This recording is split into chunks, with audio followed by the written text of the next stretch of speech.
झारखंड विधानसभा चुनावों के परिणाम से उत्साहित झारखंड मुक्ति मोर्चा जेएमएम अब क्षेत्रीय दल से बाहर निकलकर राष्ट्रीय स्तर पर अपनी पहचान बनाने की दिशा में कदम बढ़ा रही है। पार्टी आगामी महीने में होने वाले अपने अधिवेशन में इस संदर्भ में अपनी रणनीति पर चर्चा और योजना तैयार करेगी।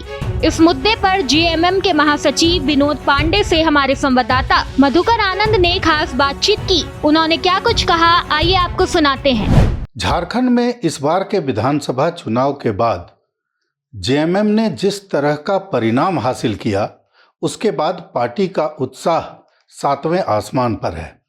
पार्टी अब पूरे देश में विस्तार चाहती है और चाहती है कि पार्टी की ये जो क्षेत्रीय पार्टी वाली छवि है उससे बाहर निकलकर एक राष्ट्रीय मानचित्र पर पार्टी का आगाज हो, पार्टी को पहचाना जाए। हमारे साथ विनोद पांडे जी हैं, पार्टी को मुख्य रूप से देखते हैं। आप बताइए ये क्या योजना है, क्या है?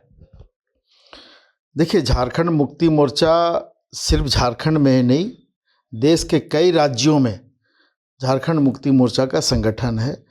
चाहे हम बिहार की बात कर लें, पश्चिम बंगाल की बात कर लें, असम की बात कर लें, छत्तीसगढ़ की बात कर लें, तमिलनाडु की बात कर लें, इन सारे जगहों पर, उड़ीसा की बात कर लें, झारखंड मुक्ति मोर्चा का संगठन है। हम चुनाव भी लड़ते रहे हैं और कई एक जगह पे हमारे विधायक और सांसद भी जीतते रहे हैं।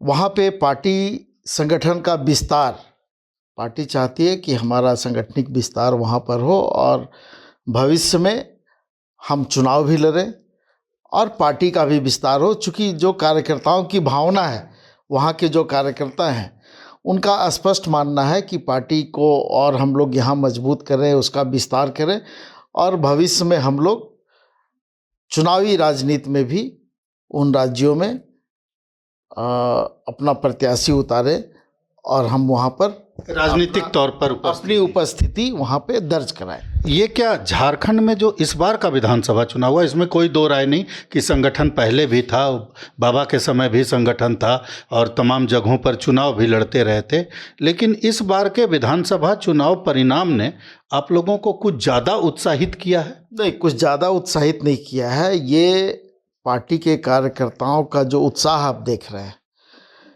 ये उत्साह निश्चित रूप से जब अच्छा परिणाम आता है तो उत्साह रहता है। लेकिन आपने जो सवाल किया कि बाबा के समय में, आज भी माननीय गुरुजी पार्टी के अध्यक्ष हैं, उनके दिशा निर्देश पर ही काम किया जाता है, संगठन चलता है।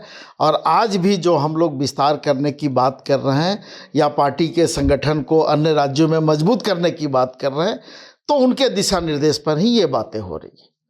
बिल्कुल, आप, हमको लगता है कि सवाल आप दूसरे रूप में ले गए। कहने का मतलब है संगठन और पार्टी पहले से भी है। बिहार में जहाँ तक हमको याद आता है कि एक सीट जमुई वाला सीट तक एक समय में हुआ करता था। तो ऐसी स्थिति में गुरुजी इसमें कहीं कोई संदेह नहीं कि आज भी अभिभावक वही हैं। लेकिन जिस तरह से झारखंड में एक ऐतिहासिक परिणाम तो आया है, ये सवाल था कि इस ऐतिहासिक परिणाम का असर जो है वो राष्ट्रीय स्तर परिदृश्य पर जाने को लेकर है। देखिए, ये जो ऐतिहासिक परिणाम है, वहाँ भी माननीय गुरुजी का मार्गदर्शन है, उनका दिशा निर्देश है और उनके मार्गदर्शन में ही पार्टी के सभी स्तर के कार्यकर्ता काम करते हैं, संगठन को मजबूत करते हैं, चुनावी राजनीति में जाते हैं और ये परिणाम उसी का परिणाम है। इसके पहले हम लोग असम में भी चुनाव लड़ रहे हैं, तमिलनाडु में चुनाव लड़ रहे हैं, बंगाल में चुनाव लड़ रहे हैं, उड़ीसा में चुनाव लड़ रहे हैं, बिहार में चुनाव लड़ रहे हैं। इन राज्यों में हम चुनाव लड़ चुके हैं, वहाँ पर हमारे सांसद भी बने हैं, विधायक भी बने हैं।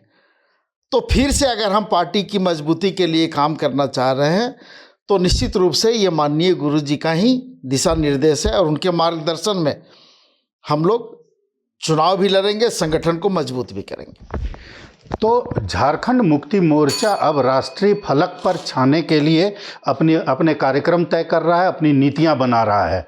बहुत जल्द पार्टी का महाधिवेशन भी होने वाला है, उसमें और भी चीज़ें आगे तय होंगी। भारत एक्सप्रेस के लिए कैमरामैन धर्मेंद्र के साथ मधुकर आनंद, रांची।